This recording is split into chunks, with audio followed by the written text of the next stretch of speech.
Welcome my dear student, welcome to improve math.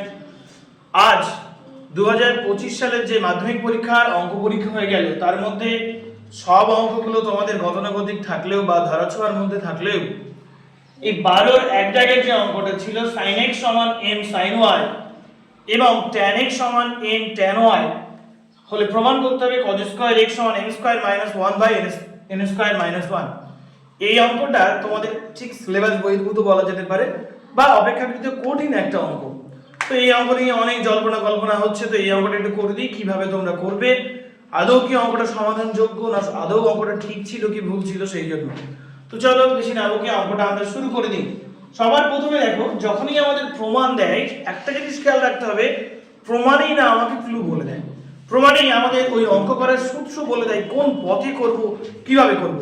চলো আমরা দেখে নিই তাহলে কিভাবে প্রমাণ আমাদের ক্লু দিয়ে দিচ্ছে।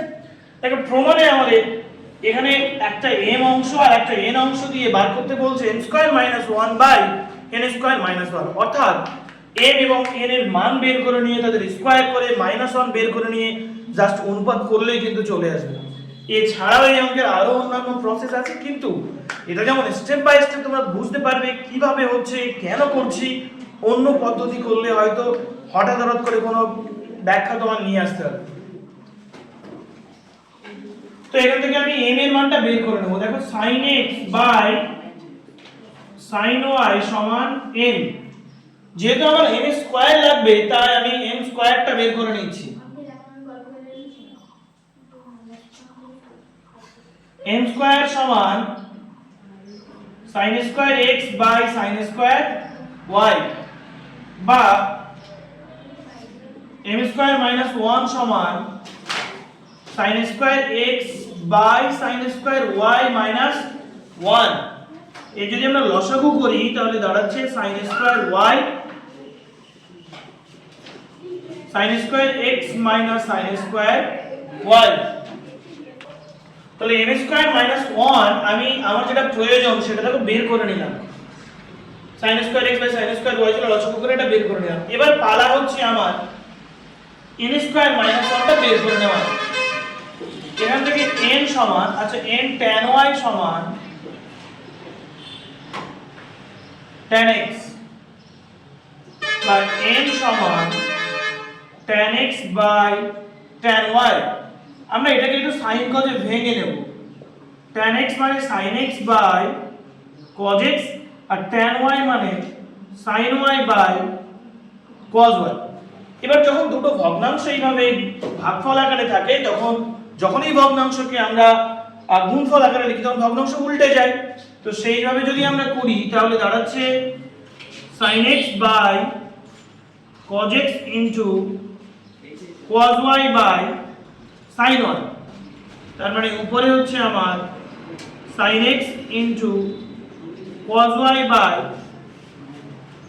cos x into sin y। এটা কিন্তু n এর মান, কিন্তু আমাদের বার করতে হবে n স্কয়ার। এখানে প্রমাণ বলছে তোমাকে n স্কয়ার বের করতে হবে।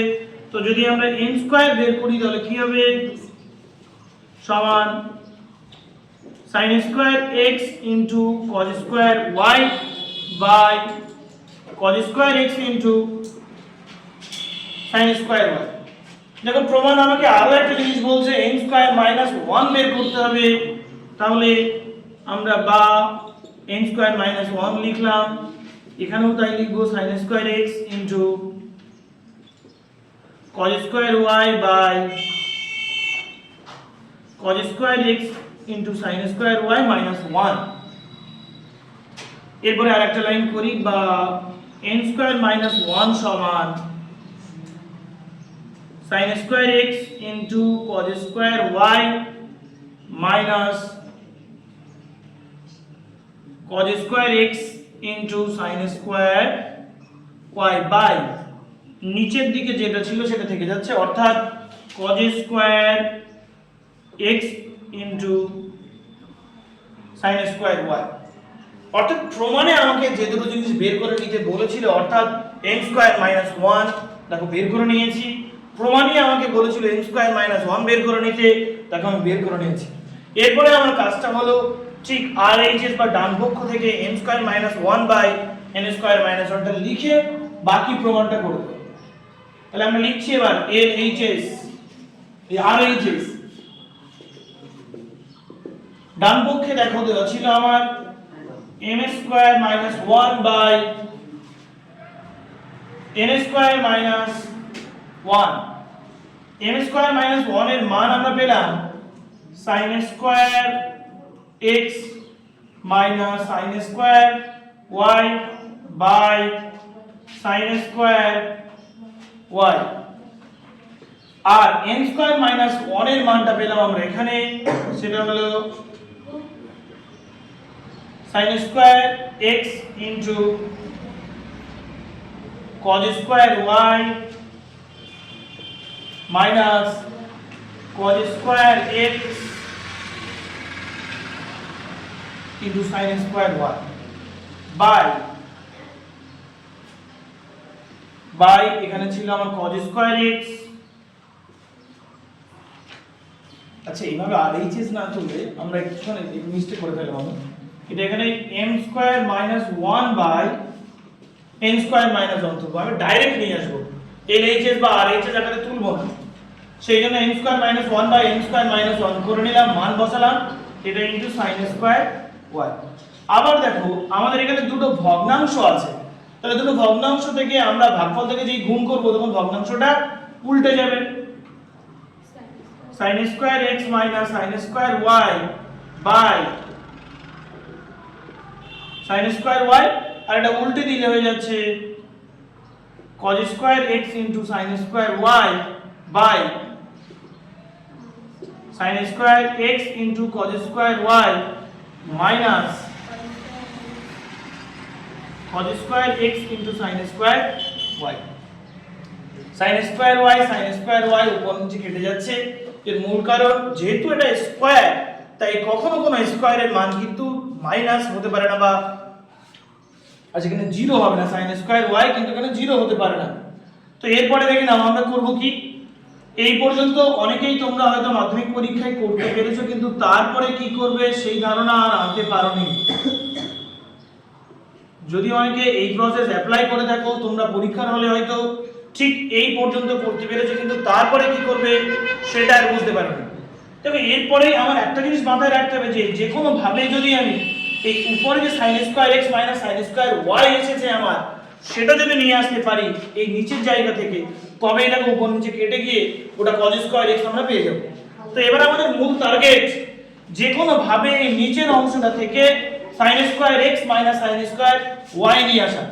এর জন্য আমরা এই যে cos স্কয়ার y, দেখো আমাদের কিন্তু কোনো ভাবেই cos স্কয়ার y লাগবে না, যেহেতু আমার উপরের অংশ আমি আনতে চাই সবগুলো sin লাগবে, তাই আমরা এই দিকের cos স্কয়ার y টাকে sin এ নিয়ে যাব, এখানে cos স্কয়ার x টাকেও কিন্তু আমরা sin এ নিয়ে যাব।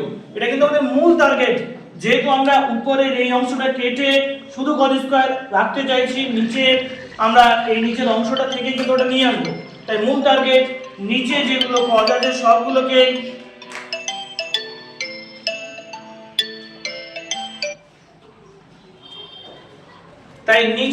cos আছে সেই cos গুলোর সবগুলোকে আমরা sin এ কনভার্ট করব, তবেই কিন্তু আমরা আমাদের লক্ষ্যে পৌঁছাতে পারবো। দেখো এখানে sin স্কয়ার x ছিল রেখে দিলাম, cos স্কয়ার y টাকে আমি sin এ নিয়ে যাব, তাহলে কি হবে 1 মাইনাস sin স্কয়ার y, মাঝখানে মাইনাস মাইনাস দিলাম, cos স্কয়ার x টা আমি রাখবো না, sin এ নিয়ে যাব, যেহেতু উপরে আমার sin এ নিয়ে যেতে হবে, 1 minus sin square x into sin square y। তাহলে উপরে আমি পেয়ে যাচ্ছি cos square x into sin square x minus sin square y, আর নিচের আমি এগুলো গুণ করছি, sin square x minus sin square x into sin square y। এবার দেখো এখানে প্রত্যেকটারই আগে একটা মাইনাস, অর্থাৎ এটা গুণ করে যে চিহ্ন আসবে তার বিপরীত চিহ্ন হবে। sin স্কয়ার y ইনটু 1 করলে আমার পজিটিভ sin স্কয়ার y আছে, কিন্তু তার আগে একটা মাইনাসের জন্য মাইনাস sin স্কয়ার y, এই মাইনাস আর এই মাইনাসে plus sin square x into sin square y। এবার দেখো এদিকে sin square x sin square y negative, sin square x sin square y positive, তাহলে এই দুটো কেটে যাচ্ছে। তাহলে দেখো আর কি পড়ে যাচ্ছে, cos square x into sin square x minus sin square y by sin square x minus sin square